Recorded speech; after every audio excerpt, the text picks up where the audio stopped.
Seja bem-vindo, seja bem-vinda ao DRN Audiolivros. Se você curte aí histórias de alta fantasia e outros tipos de livros, siga a gente aí, que sempre estamos produzindo bastante coisa.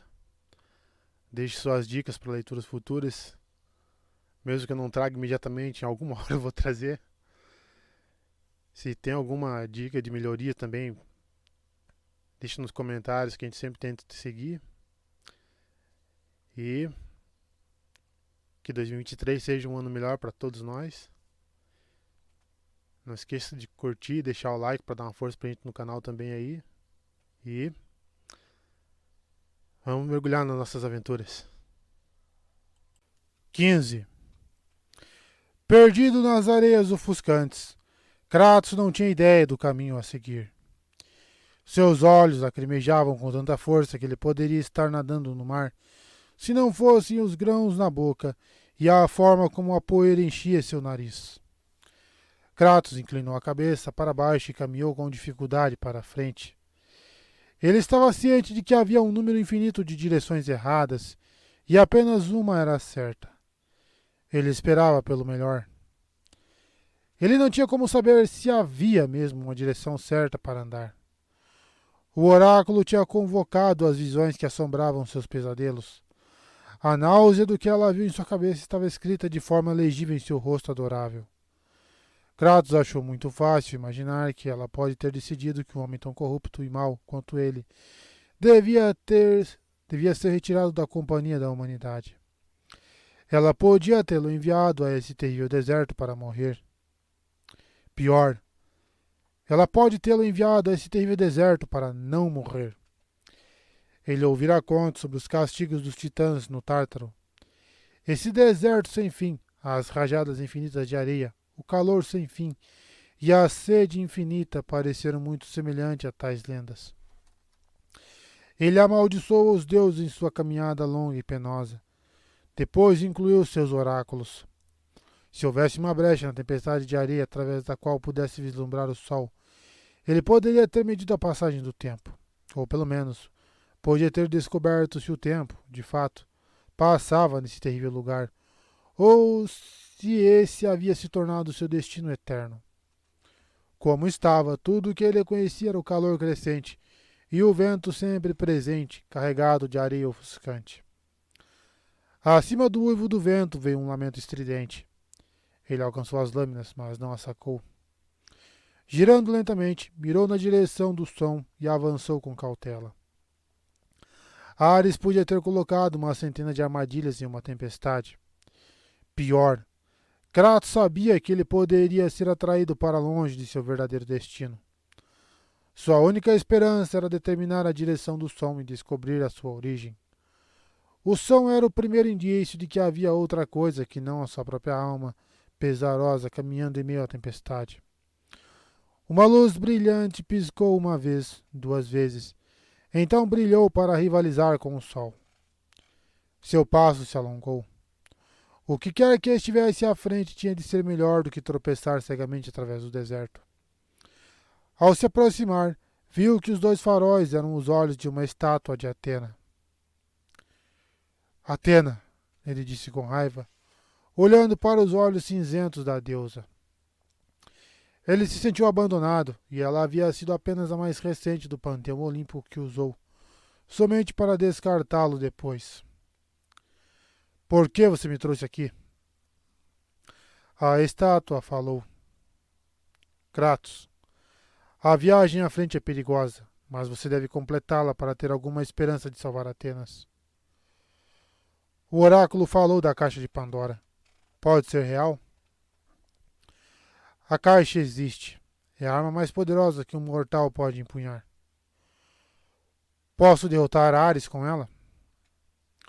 Com a caixa, muitas coisas se tornam possíveis. É por isso que ela está bem escondida, do outro lado do deserto das almas perdidas. Por um breve instante, as nuvens turvas de areia se limparam, e Kratos viu o horizonte. Tão rapidamente quanto a janela aberta se abriu, ela também se fechou. Há uma passagem segura através das areias mortais, mas somente aqueles que ouvirem o canto das sereias vão descobrir essa estrada. pois apenas elas podem guiá-lo a Cronos, o titã. Zeus ordenou a vaguear o deserto sem fim com o templo de Pandora acorrentado às suas costas, até que as areias rasguem a própria carne de seus ossos. Como posso encontrá-lo? Mantenha-se fiel à canção das sereias, Kratos. Sua jornada começa aqui. Ore para que leve de volta a Atenas com a caixa de Pandora. Lembre-se disso. Procure a cúpula, pois apenas a morte o aguarda abaixo. Não há como escapar sem a caixa. Como resisto ao canto das sereias? Questionou. A estátua de Atena não respondeu. Ele se aproximou e viu que os olhos eram uniformes esferas de mármore. O espírito da deusa havia deixado o local e o tinha deixado. Ele conteve a sua ira crescente. Dicas. Nada além de dicas. Ele rangeu os dentes e marchou. Não era dado aos mortais entender os porquês e as razões dos deuses. Isso era o que sua mãe lhe costumava lhe dizer, antes de ele completar 7 anos e ser levado para longe dela para começar seu treinamento. Ele sempre considerou que isso significava nada mais, nada menos do que silêncio e faça conforme lhe foi ordenado. Enquanto ele caminhava, viu que a estátua havia mudado. Agora o braço direito estava levantado, apontando para o deserto. Quando virou para seguir nessa direção, ouviu o lamento fraco mais uma vez. Ele ficou um pouco mais ereto contra o vento. Agora sabia que o som era do canto das sereias do deserto. A Atena o havia colocado no caminho certo, mas, como de costume, não dera sequer uma dica de como ele poderia subjugar as sereias. Kratos imaginou que ela confiava nele para descobrir por si mesmo, ou se sua inteligência fosse inferior ao desafio. Ele sempre podia contar com a sua selvageria nata e as lâminas do caos. O Odisseu havia tapado os ouvidos de sua tripulação com cera de abelha, enquanto ele permaneceu acorrentado ao mastro de seu navio. Kratos não tinha nada que pudesse bloquear o som insistente e sedutor.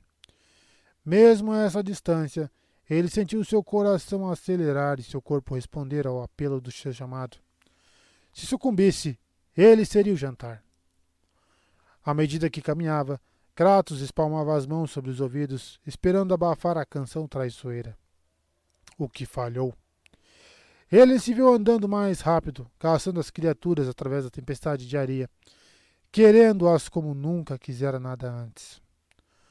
O bater de asas pesadas o levou a olhar para cima. Através das nuvens de poeira, ele viu uma arpia lutando para levar um corpo dependurado em suas garras. O monstro se virou e desapareceu na tempestade. Mas Kratos sabia que levava o cadáver para as sereias. Uma vez, em um campo de batalha fora de Esparta, ele encontrou 2 sereias e ordenou aos seus homens que as enchessem de flechas. As sereias estavam juntando os mortos de ambos os lados, devorando avidamente a carne humana e manchando-se totalmente com seu sangue. Suas lamentações mortais lhes custaram 3 arqueiros experientes. Quando as sereias começaram a morrer, elas gritaram a tal ponto que as cabeças dos homens explodiram. Kratos ordenou que as carcaças das sereias fossem talhadas em pedaços tão pequenos que até mesmo os corvos as ignorassem e então fossem lançados aos 4 ventos, de modo que suas sombras monstruosas vagassem eternamente inquietas sobre a terra. Ele apertou as mãos com mais força contra seus ouvidos. O canto das sereias se tornava cada vez mais tentador. O vento abrandou e a canção maléfica ficou mais alta e encheu de um desejo irresistível. Logo ele olhou além de uma duna de areia marcada com ondulações de vento. Além das dunas havia as ruínas de um templo antigo, talvez onde as sereias construíram sua morada. E então ele viu 4 altas criaturas espectrais, flutuando sobre a praça na frente do templo em ruínas. O som sedutor das sereias deixou Kratos fraco. Um absoluto fascínio sexual puxou-o para a frente, como uma alma no Hades arrastando os pés para o barco de Caronte. Cada movimento seu era lento, instável, e cada vez mais descoordenado. Uma das sereias o viu. Atraída pelo seu sangue mortal, ela se virou para ele e a sua parte na canção elevou-se. Kratos tentou sacar suas espadas, mas descobriu que não podia. As lâminas do caos não foram feitas para atacar criaturas tão adoráveis. A sereia que o viu deslizou pela encosta, com o rosto mais insuportavelmente bonito, enquanto ela sorria. Os dentes afiados e amarelos que ornavam sua goela escancarada não o incomodavam nem um pouco. Adorável. Ela era tão linda e ela tornava-se ainda mais bela enquanto se aproximava. Vinde a mim, amante. Eu quero você tanto quanto você me quer. Sua voz carregava a canção das sereias. Kratos sabia que a música realmente era. Sabia que cantava a melodia da sua desgraça, mas ainda assim, ele não conseguia resistir. Com um empenho de força de vontade poderoso, ele forçou uma mão a se dirigir para trás de seu ombro, os dedos roçando o punho de uma lâmina. A sereia não se acovardou. Ela conhecia muito bem o poder de sua vil canção. Não há necessidade, amante. Venha para mim e ame-me. Eu amo você. Eu quero sentir você em meus braços. Sua resistência desvaneceu enquanto ele se aproximava da mulher mais bonita em todo o mundo. Mantinha seus braços em volta dela enquanto a puxava para perto. Kratos sacudiu quando sentiu uma mordida. Uma mordida de amor, meu querido. Vieram suas palavras em um arrulho. Você gosta? Você quer que eu lhe dê mais? Muito mais. Kratos sentiu o sangue do ferimento no pescoço escorrer pelo peito, mas sabia que ela o amava, e ele a desejava acima de todas as outras. Mesmo acima das filhas gêmeas de Afrodite, ainda mais do que Lora e... Ele recuou, lutando contra o abraço caloroso da mulher que estimava. Não, ele disse. Eu não posso. Seus ouvidos se encheram de música, aguda primeiramente e depois tão melodiosa que ele chorou. Sua amante cantava para ele. Ela cantou uma música assustadora de amor e desejo, para ele e apenas para ele. Outro beijo de amor, disse ela. Novamente ele recuou, enquanto o sangue vertia do outro lado do seu pescoço. Sangue. Sangue derramado em batalha, não em um encontro de amantes. Ele endireitou os seus braços e empurrou-a com força. A sereia soltou um grunhido de pura raiva, quebrando momentaneamente o feitiço. Kratos viu a sereia com o que realmente era. Até que ela cantou para ele. Cantou uma melodia tão encantadora e sedutora que ele soube que ela o queria acima de todos os outros homens do mundo. Mas ela não é minha esposa e filha. Aquelas memórias martelavam na mente de Kratos, até mesmo quando ele se sentia mais mordidas de amor. A dor contrabalanceava o prazer. Ele conhecia a dor, muita dor, e concentrou-se nela, e na sua esposa, e na sua filha morta a seus pés. Novamente ele se afastou, mas dessa vez ouviu outras vozes. Compartilhe. Você é gananciosa. Famintas. Estamos todas famintas. Você deve dá-lo para nós. As vozes tornaram-se estridentes e a melodia linda de amor se extinguiu em seus ouvidos. Minha esposa. Minha filha. Kratos levantou a mão e sentiu a energia fluir.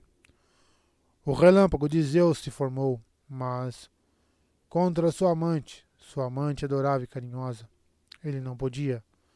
Não dessa forma. A cacofonia das demandas para jantar sua carne cresceu enquanto o canto das sereias diminuía. Kratos alcançou, lá no fundo, as visões, os pesadelos que alimentavam sua determinação. O raio irrompeu de sua mão.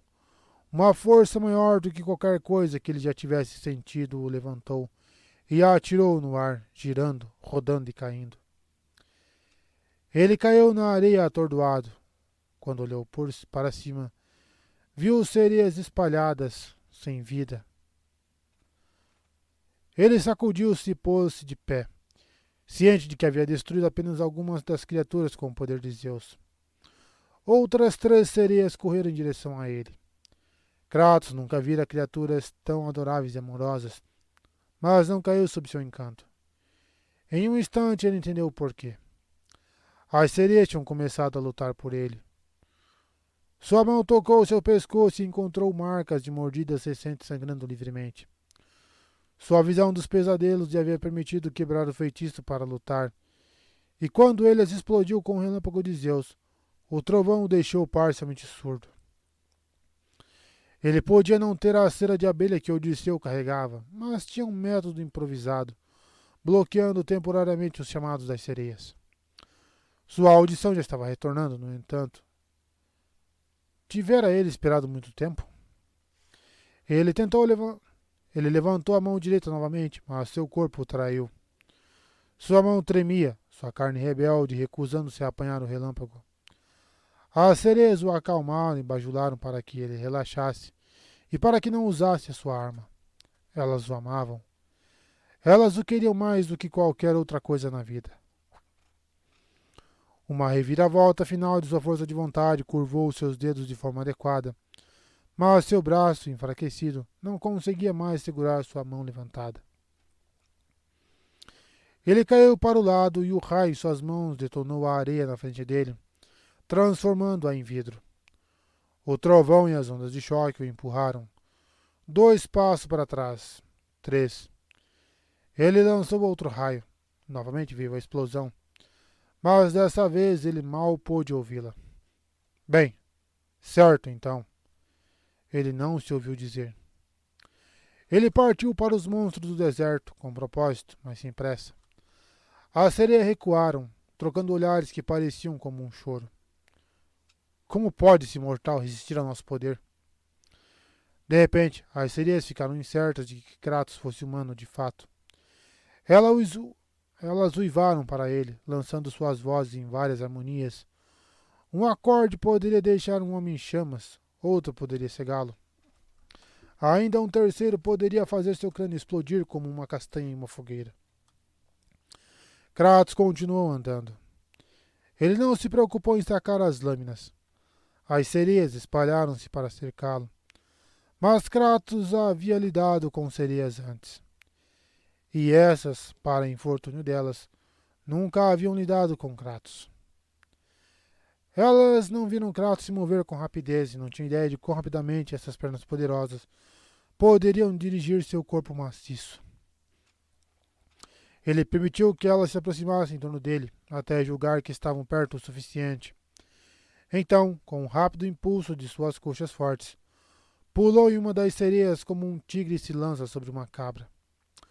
Com a mão espalmada, ele agarrou o cabelo de uma sereia, longo e esvoaçante, enquanto socou o peito de outra tão forte que seu externo e clavículas quebraram e rasgaram a parte superior da sua espinha para fora do corpo. Ele arrancou-lhe a cabeça e balançou pelo cabelo como um mangual. A mais próxima das 2 restantes teve o rosto golpeado pela cabeça da irmã, com força suficiente para quebrar todos os ossos monstruosos de seu crânio e cair morta na areia.